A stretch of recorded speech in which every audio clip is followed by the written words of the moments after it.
जय जय रघुवीर समर्थ। हरि भक्त विरक्त विज्ञान रासी, जिणे मानसी स्थापिली निश्चयासी।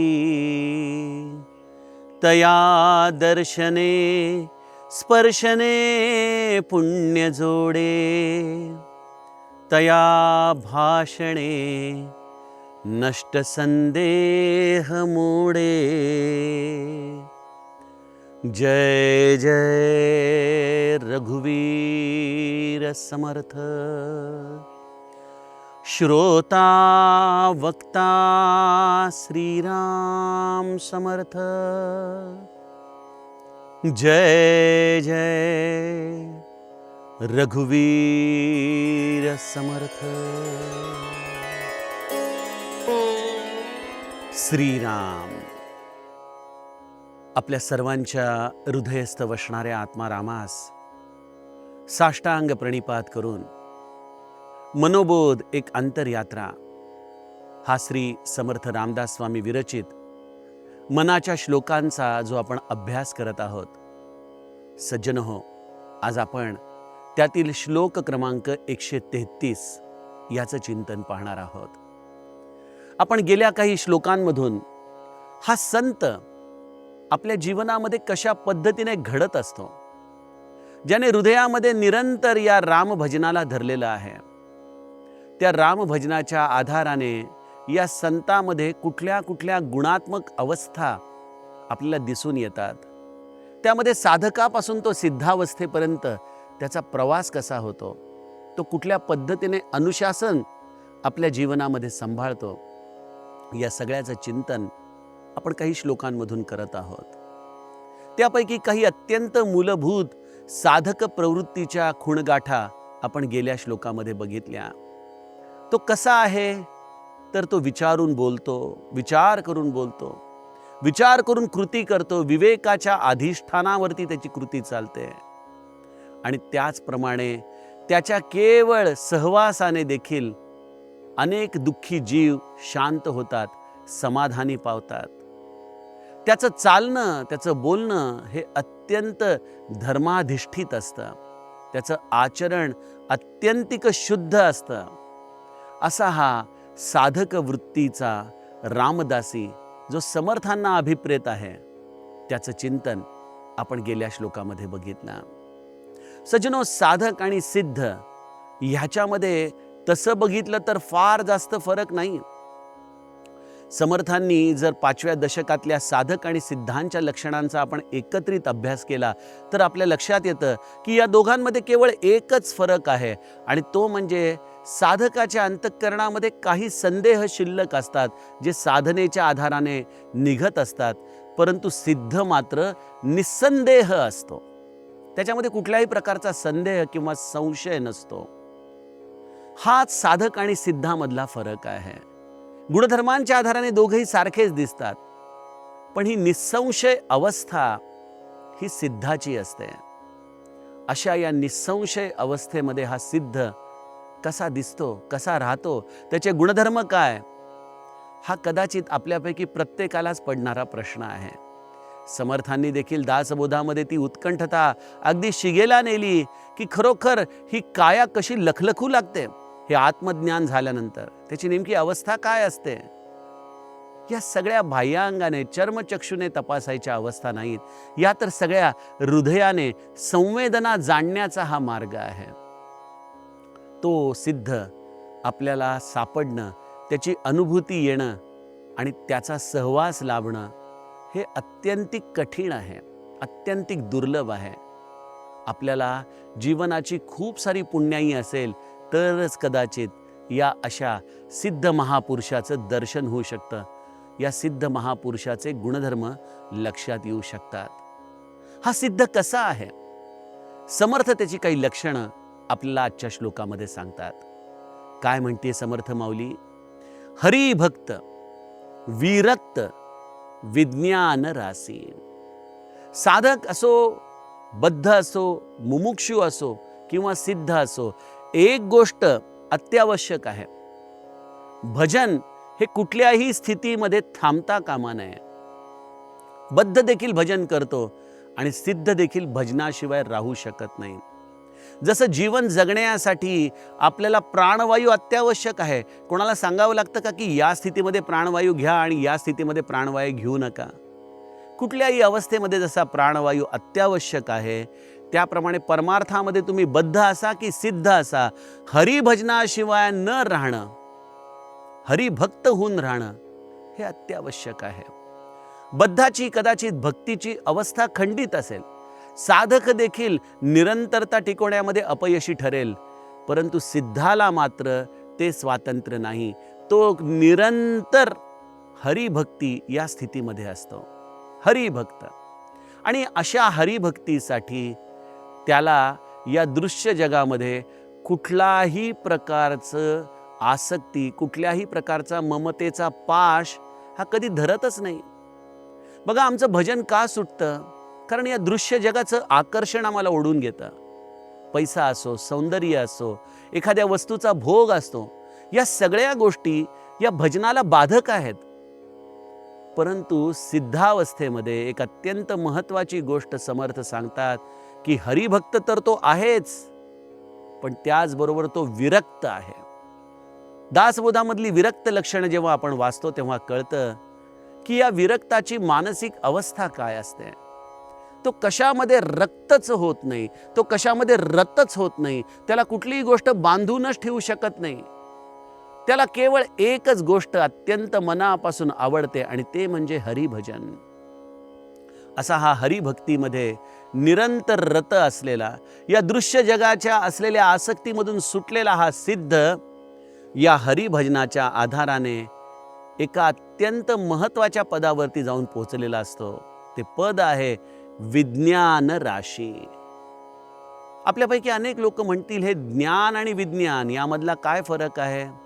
बघा, आपण गणपती अथर्वशीर्षामध्ये म्हणतो ना, त्वम ज्ञानमयो विज्ञानमयोसी. अनेक जण अथर्वशीर्ष म्हणतात, पण ज्ञान आणि विज्ञान यामध्ये फरक काय आहे हे आम्हाला कळून येत नाही. एक थोडक्यात उदाहरण देतो, म्हणजे ज्ञान आणि विज्ञानातला तुम्हाला असलेला मूलभूत फरक कळून येईल. बघा, एखादा डॉक्टर जेव्हा त्याच्या कॉलेजमध्ये शिक्षण घेत असतो, MBBS होत असतो, त्यावेळेला त्याला एखाद्या डीन खाली किंवा एखाद्या डॉक्टरच्या खाली थेअरी पहिल्यांदा शिकवण्यात येते. तो पुस्तकी ज्ञान पहिल्यांदा सगळं शिकतो. मग त्या पुस्तकी ज्ञानाला तो डॉक्टर हळूहळू त्याला त्याच्याबरोबर नेत वॉर्डामध्ये जाऊन त्या ज्ञानाचं ॲप्लिकेशन कसं करायचं हे शिकवतो. या सगळ्या प्रक्रियेमध्ये त्याचं ज्ञान हे परिपक्व होत असतं. एका टप्प्यावरती त्याला इंडिपेंडंटली म्हणजे स्वतंत्रतेने जाऊन रुग्णांना तपासण्याची परवानगी दिली जाते. ज्ञान आणखीन पक्व होतं. ज्ञान हे आणखीन वाढतच राहतं, दृढच होत राहतं जेव्हा तो स्वतःची प्रॅक्टिस चालू करतो. तो एखादा दवाखाना काढतो, निष्णात होतो, पण तरी देखील तो ज्ञानाच्याच अवस्थेमध्ये आहे. पण एखाद्या वेळेला चुकून माकून ज्या रोगामध्ये संशोधनामध्ये तो निष्णात आहे, ज्या रोगाचं निवारण करण्यामध्ये त्याचा अभ्यास आहे, समजा जर त्याला त्याच्या दुर्दैवाने प्रारब्धाने तोच रोग झाला, तर त्याला त्यावेळेला त्या रोगाची खरी अनुभूती येते की काय त्रास आहे, काय दुःख आहे. जे आपण पुस्तकामध्ये वाचलं, जे आपण वेगवेगळ्या रुग्णांमध्ये बघितलं, त्याचा अनुभव जेव्हा तो स्वतः घेतो, तेव्हा सज्जनो ते ज्ञानाचं विज्ञान होतं. परमार्थामध्ये साधक हा त्या परमात्म तत्वाचं ज्ञान सांगू शकतो, पण ज्ञानाची अनुभूती त्याला नसते, त्यामुळं तो विज्ञानमय होऊ शकत नाही. हा त्याच्या संपूर्ण कोशांची शुद्धी करू शकत नाही. ज्ञान हे त्याचं तोपर्यंत शब्दाधिष्ठित असतं. त्या शब्दांना अनुभूतीची एक प्रकारे वानवा असल्यामुळं ते शब्द त्या भगवंताच्या असलेल्या अनुभूतीपर्यंत जाऊ शकत नाहीत. सिद्धामध्ये ही सगळ्यात प्रधान गोष्ट आहे की तो ज्ञानमय आणि विज्ञानमय देखील असतो. मला तर असं वाटतं की सिद्धावस्थेसाठी कदाचित ज्ञानाची अवस्था देखील असणं गरजेचं नाही. केवळ गरज आहे हरिभक्त असण्याची, ते निरंतर भजन करण्याची, आणि त्या भजनामधून थेट त्याला विज्ञानमय अवस्था प्राप्त होते. त्यामुळे संत हे कधीही तुम्हाला ग्रंथामधले दाखले देतीलच याची खात्री देता येत नाही, पण ते ग्रंथाचं मर्म मात्र तुम्हाला बरोबर सांगू शकतील. ही विज्ञान राशी, ही या सिद्धाची अवस्था समर्थ आम्हाला पहिल्या चरणामध्ये सांगतात. हरिभक्त विरक्त विज्ञान राशी. त्याला या चराचरामध्ये अशी कुठलीही गोष्ट नाही ज्याचं ज्ञान नाही आहे. तो सगळ्या गोष्टींना तद्रूपतेने जाणतो. जसं पाणी हे कुठल्याही रंगामध्ये मिसळून त्याचा रंग धारण करतं, त्याप्रमाणे हा विज्ञान राशी या चराचरामध्ये कुठल्याही गोष्टीशी तद्रूप होऊ शकतो. मला आठवतं की आदि शंकराचार्य जेव्हा या मंडन मिश्राशी वादविवादामध्ये उतरले होते आणि जेव्हा त्यांनी त्याला हरवलं, तेव्हा त्यांची पत्नी उभय भारती आदि शंकराचार्यांना म्हणते की मी त्यांचा अर्धांगिनी आहे, आपण मला देखील हरवावं.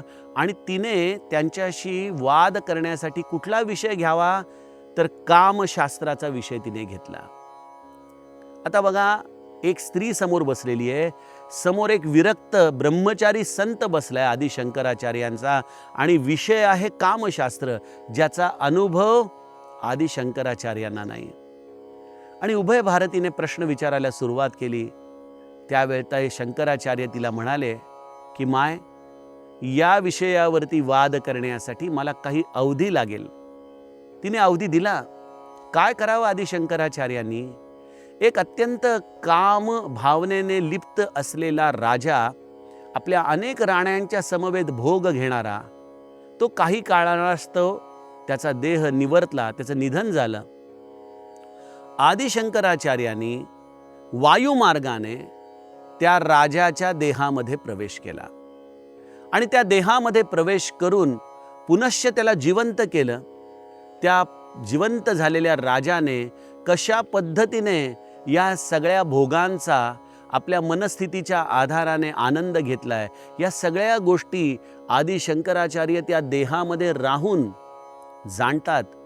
आणि नंतर काही कालावधीनंतर त्या राजाचा हा देह सोडून पुनश्च आदि शंकराचार्य उभय भारतीच्या समोर येऊन तिच्याशी संवाद करू लागतात. तिने पहिल्याच क्षणामध्ये ओळखलं की आदि शंकराचार्य हे विज्ञान राशी आहेत. खरोखर हे संत विधेयी असतात. त्यांना या सगळ्या गोष्टींची तद्रूपता असते. आकाश मार्गाने ते प्रत्येक गोष्टीची अनुभूती त्यामध्ये लिप्त न होता, कुठल्याही प्रकारे आपल्या स्वतःच्या इच्छेसाठी म्हणून न घेता, या विज्ञान राशीची ही अवस्था समर्थ आपल्याला सांगतात. हरिभक्त विरक्त विज्ञान राशी. हे त्यांना कुठून येतं ज्ञान? असं काय केलेलं असतं की ज्याच्यामुळे ते विज्ञान राशी होतात? एकच गोष्ट केलेली असते, जेणे मानसी स्थापिले निश्चयासी. त्यांनी एकच गोष्टीचा बोध घेतलाय, आणि तो म्हणजे त्यांनी आपल्या स्वतःच्या आत्मस्वरूपाची अनुभूती घेतली आहे. आपल्या स्वतःला त्यांनी जाणलंय, आपल्या हृदयातल्या रामाला त्यांनी ओळखलंय.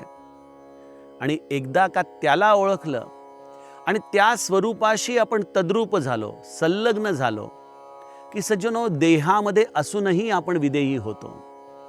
आपण निरंतर त्या आत्मस्वरूपाशी संलग्न राहतो. आणि या आत्मस्वरूपाशी संलग्न झाला की तो झरा तो मूळचा खरा, अशी ती अवस्था होते. ज्याप्रमाणे एखाद्या झराचा कितीही उपसा केला तरी त्या झऱ्यामधलं पाणी संपत नाही, कारण तो त्या मूळ झऱ्याशी जोडला गेलेला असतो. ज्ञानी आणि विज्ञानी या दोघांमध्ये हाच फरक आहे.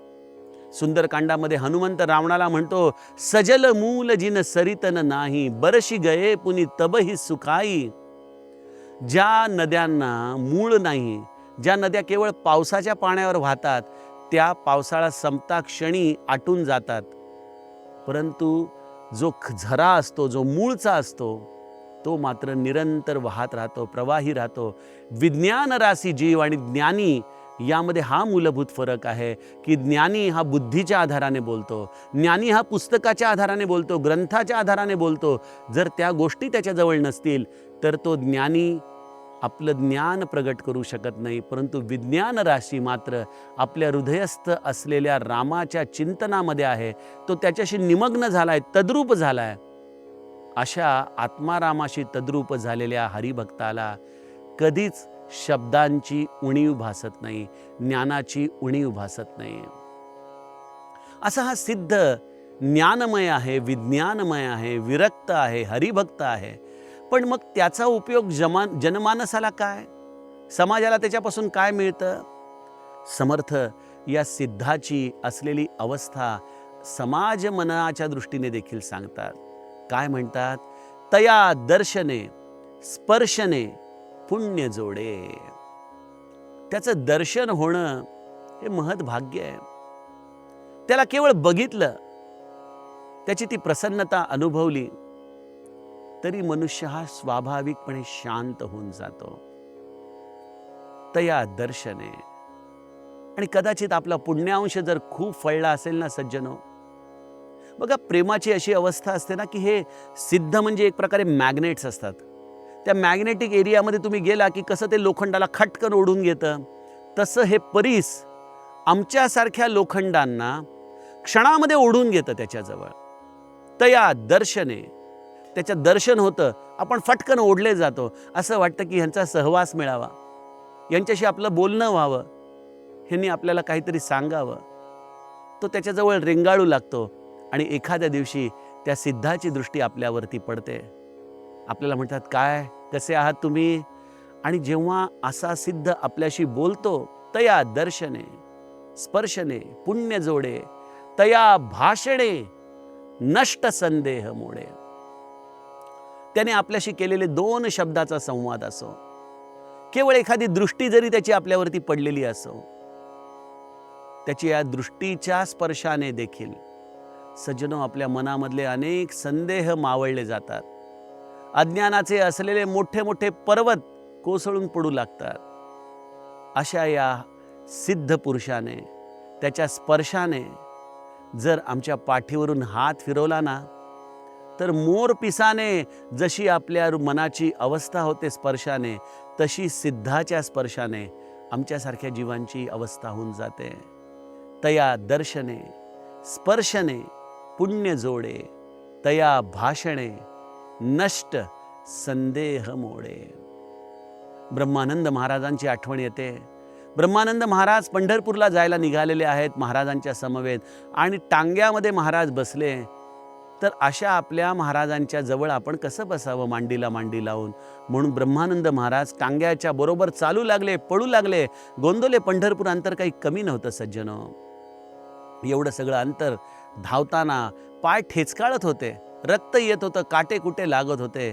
पण ब्रह्मानंदांना या कशाचीच आता शुद्ध राहिली नव्हती. महाराज त्यांच्याशी बोलतायत, परंतु डोळ्यासमोर महाराजांची निरंतर मूर्ती आहे. टांग्याच्या मागे धावताना ब्रह्मानंद महाराजांना पाहतायत. तया दर्शने तया भाषणे. श्री महाराज ब्रह्मानंद म्हणतात, अरे बुवा, अरे किती लागले, पायातून रक्त येते बाबा, हे घे माझ्या पादुका तरी घाल पायामध्ये. म्हणून आपल्या पायातल्या पादुका ब्रह्मानंदांकडे ते फेकतात. ब्रह्मानंद महाराजांना तर आज फार मोठी उपलब्धी प्राप्त झाली. महाराजांच्या पादुका मिळाल्या. त्यांनी त्या महाराजांच्या पादुका डोक्यावरती घेतल्या आणि डोक्यावर त्या पादुका घेऊन महाराजांच्या मागे ते धावू लागले. महाराज म्हणाले, अरे बुवा काय करतोयस हे? त्या पादुका तुला मी पायात घालण्यासाठी दिल्या आहेत. पण ब्रह्मानंद त्यांच्या मागे पळत राहिले. पंढरपूर क्षेत्री श्री महाराज पोहोचले आणि पंढरपुराला ब्रह्मानंद महाराजांनी प्रदक्षिणा घातली. आणि एवढा सगळा त्रास झालेला आहे बघा, परंतु ब्रह्मानंद महाराजांच्या पाठीवरून महाराजांनी केवळ हात फिरवला. तो मोरपिसासारखा सुंदर हात ब्रह्मानंद महाराजांच्या पाठीवरून फिरताच जणू काही त्यांची सगळी काष्ठ, त्यांची गात्र ही अत्यंत सुखरूप झाली. सगळा दाह निघून गेला, सगळा संताप निघून गेला. सज्जनो, माझ्या रामाची दृष्टीच तशी होती हो. रामायणामध्ये वानरं अस्वल दिवस रात्र युद्ध करतायत आणि रामराय त्यांच्यावरती केवळ एक कृपा कटाक्ष टाकतो, सगळ्यांना डोळे भरून पाहतो आणि रामाच्या या दृष्टीच्या स्पर्शाने त्या सगळ्यांचे श्रम निघून जातात. असे विलक्षण या सिद्धावस्थेचं समर्थ रूप आपल्याला सांगतायत. तया दर्शने स्पर्शने पुण्य जोडे, तया भाषणे नष्ट संदेह मोडे. सज्जनो, अशी ही सिद्धावस्थेची वेगवेगळ्या प्रकारच्या गुणधर्मांची चर्चा समर्थ या श्लोकामध्ये करतायत. यातील पुढील सूत्राचं चिंतन आपण उद्याच्या श्लोकामध्ये बघूयात. जानकी जीवन स्मरण. जय जय राम.